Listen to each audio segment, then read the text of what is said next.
Westworld Season 3 started with a bit of a bang. In this video, I'm going to discuss what exactly went down as well as some things you may or may not have missed. Now, bring yourself back online and let's begin.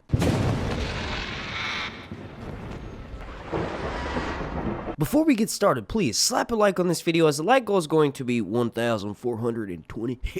Also, make sure you're subscribed, and then this is the most important part. Make sure you have your notifications turned on so that way you get alerted every single time I drop a video. Now, before we get into things you may have potentially missed, I want to give my quick thoughts on the episode. And remember, they are just that, my thoughts and opinions. So if you disagree with one of the points I'm about to make, be sure to let me know down below in the comment section. Westworld Season 3 Episode 1 was pretty straightforward to follow. After Season 2, or the way it ended rather, was pretty confusing, and I think most people could agree that throughout the whole season, the jumping and altering timelines made it a bit harder to follow. This first opening episode of Season 3 seems pretty straightforward and easy to follow. Now, I've stated this before in my Westworld videos, but I've thought that Season 1 was a masterpiece, standalone, probably the greatest opening season for almost any television series ever. The second season was good, it was just extremely confusing, and it seems as though the writers had been paying too much attention to everyone figuring out what was going on online, and so they tried to intentionally muddle the plot a little bit, making it harder to follow and not as easy to figure out. Remember, that's just my opinion. Now, Season 3, from the first episode, I just haven't watched it anyway, seems like they're going with a much more subtle approach. Like, they're letting you know which timeline you're in by having this ring appear on screen and literally showing you where they're at and which time frame this is in. These events are taking in, rather. In my opinion, that's kind of a genius move, because even though I'm sure they will jump around in time later on in the series, you can't really complain about not being able to follow it when they're announcing it right there. The pacing of the episode was a bit slow, but it was an opener. They're trying to ease us into the storyline so that way when things start to ramp up, we're gonna know exactly what the hell is going on. Now, we'll say one thing that I'm loving about this season so far is that it seems more futuristic, putting it more in that sci-fi edge. I think the first season, even though it was extremely sci-fi with the robots and, you know, having all of these parallels into the real world about data collection, it did seem a bit on the fantasy side because it's a world that you can literally escape to and forget about all your ails in real life. Whatever your problems are, you could leave them all at the door and go and jump into this new fantasy world where you can be a king or a thief. And while yes, the robots and all the technology around them did make it seem futuristic and sci-fi, but to me that screamed fantasy element. I guess that's what makes Game of Thrones so freaking good, is that it blurs the line in between the two of them. But with Season 3 of Westworld, that's not the case. The focus seems to be mainly on the sci-fi aspect. I mean, in the first episode of Season 3 alone, we already have an autonomous bike, a future crazy looking helicopter, and an app that is basically Grand Theft Auto online, but instead for real life crime. One last thing real quick before I jump into the things you may have missed. I rate this episode on a scale from 1 to 10 about an 8. I think this is in the top 5 best episodes of the series, and I can't wait to see what the rest of the season has to give us story-wise. Now, jumping right into the actual episode itself, it's called Parce Domini, and I'm not a Latin speaker, so I'm not really sure if that's the correct way to say it. You all let me know down below in the comments, but it basically means spare us, or sorry, spare Lord. It's a Roman Catholic song, and the Latin text goes as follow: Parce Domine, parce populo tuo, ni in aeternum ira scaris nobis, and that translates to spare, Lord, spare your people, be not angry with us forever. That's pretty obvious what that means, but it sounds like someone in the Bible was about to fuck up and they wanted God to forgive them for it. Or maybe they had already screwed up. But how this relates to Westworld, in my opinion, is sort of how the episode ends, with Delores falling into Caleb's arms the same way that she fell into William or the Man in Black's arms. I mean, there's even Maeve's graffiti on the background here, but in my opinion, this is going to be the story of how Delores is considered a god amongst men, and the fact that she will find Caleb, she may grow to fall in love with him. I mean, this is kind of what that callback is alluding to. They even mentioned it in the third episode breakdown. Maybe Caleb will be the one thing that allows Delores to have a bit of humanity, and a bit of falling in love with Caleb will make her take pity on the human race and maybe not carry out her plans. Now, continuing on here, the episode itself focuses on a lot of Bernard, who, if you guys don't remember, he's actually Arnold and Bernard combined. At the end of Season 2, he was sort of rebuilt with both of their characters characteristics and a bit of their personality.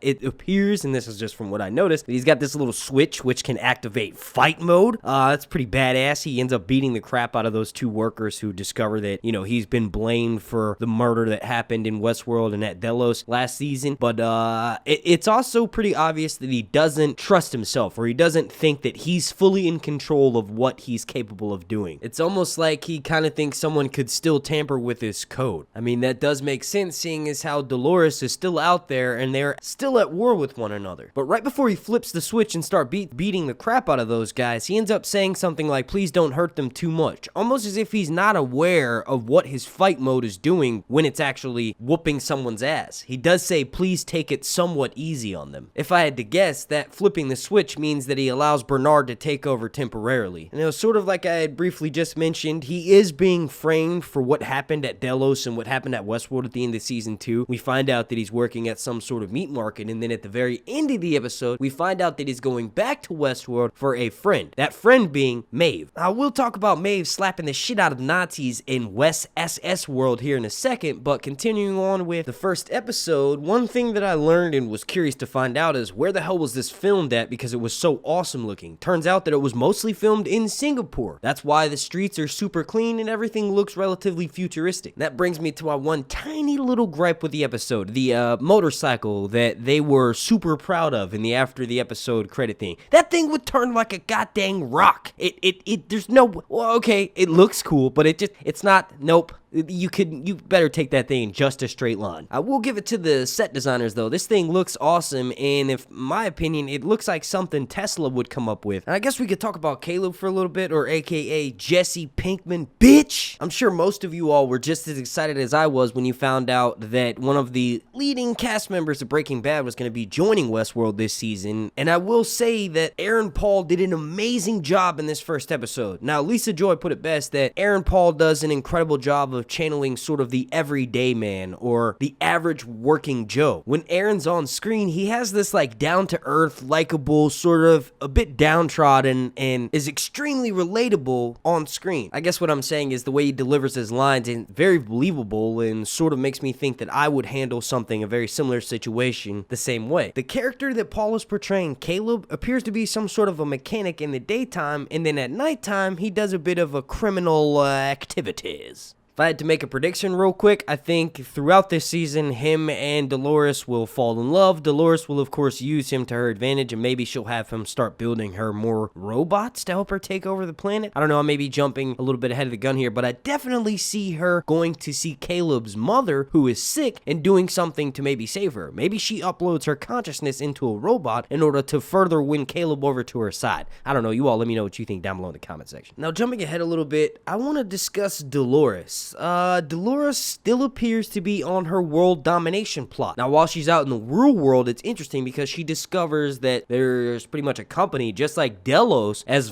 far as like data collection. Insight is like the daddy version of Delos in the sense that Insight somehow thinks they're able to predict people's full-on destiny. Insight's AI technology seems very similar to the tech from Minority Report, meaning that it can probably predict your whereabouts or where you're gonna go next if you're like on run from the police, or what crimes you're most likely to commit. Now, we saw a bit of foreshadowing with this when Palm Clementief's character, or Mantis from Avengers, when she tells Liam Dempsey, you know, we've got your daddy's tech, basically meaning like if he does run, they have the capability of tracking him down because they know his next move. Relating this back to Delores, Delores realizes that this technology exists, tries to get in close with Liam, and ends up discovering all this information. Now, I think she could still somewhat play that guy a fool because he didn't really find out that she was a host robot. He thought that she was some sort of corporate espionage, and the fact that Delores replaced the guy with the dueling scar, the Irish dude whose name's slipping my mind right now, she replaced him with their own host. I'm pretty sure he'll play it to the point where Liam will now give all of the information to the host that Delores has taken control of or replaced with. Now, I'm not exactly sure what Delores is planning on doing when she gets access to this giant insight machine, but I'm pretty sure it has to do with something like creating a world world that will mainly, in her mind, consist of machines, and it will be this new perfect world. But I think what we're going to find along the way is that she's going to start to fall for Caleb, and this is going to alter her plans a little bit. Now, just running down some last few things I noticed in this episode, I didn't really spend too much time on this video, and that's the RICO app, aka GTA Online. Now, it's described as being like blockchain, meaning that the government cannot track what you and another person does. Like, that interaction between you and that person is completely anonymous. Now, in the future in Westworld, that blockchain technology has been turned into crime, where several people who are completely unrelated and unlinked can go out and commit a crime, and the government doesn't know anything about this. Now, if my speculation is correct, I'm pretty sure we're going to find out later on in the season that Insight may be the company that's running the RICO app. There appears to be some sort of social media credit score that you get from committing certain crimes, and remember, that's why Homegirl from that scene with Caleb when they're trying to blow up the ATM mentions him that he needs to do some personals, aka kidnapping and murder, and Caleb has a moral compass and says that he doesn't do those. He does like petty crimes like Grand Theft Auto and larceny. Now, just real quick on a side note, I do think that Caleb is going to become the new William / Man in Black. Like, we're going to have that transformation into the Man in Black in first person, with Caleb going further and further into the dark side. This first episode establishes his morals and that he's not going to kidnap someone or murder them, but however, the idea to push the limits is lingering in the back of his mind. He's sort of battling it like Kylo Ren, like a Jedi. He sort of can feel that pull to the dark side, and I'm pretty sure we're going to watch it happen with Delores. The AI, or dead guy's voice that Caleb is talking to, is obviously Kid Cudi, which I'm a massive fan of, but I feel like that was somewhat of Caleb's moral compass, and it was sort of keeping him from slipping into that full-on dark side. And now that he's cut ties with that and basically ended his subscription service to it, I feel like he's more at risk to join the dark side. I could ramble on for another 5 to 6 minutes about how awesome this episode was, but I'm not. You all let me know down below if you want me to make another video going more into depth about my thoughts from the first episode. But before I get out of here, I will say that Maeve appears in the after credit scene, and she looks as though she's in Nazi world. Just from the clips that we got from next week's episode, it appears as though she still has her powers and she can freeze all motor functions to the entire crowd, so I can't wait to see her beat the shit out of some Nazis. Well, alright, I'm gonna wrap this video up right there. I want to thank you all so much for watching. If you could please slap a like on these videos. The like goal is going to be 1,420, and also, this is the most important thing. Please subscribe and turn your notifications on. That way you'll get alerted every single time I drop a Westworld videos. Super special shout out to every single person watching this video, and a super special shout out to every single member of my Patreon family over on patreon.com/SirHuntsReviews. I want to thank you all again so much for watching. My name is Mark, and this has been Sir Hunts Reviews.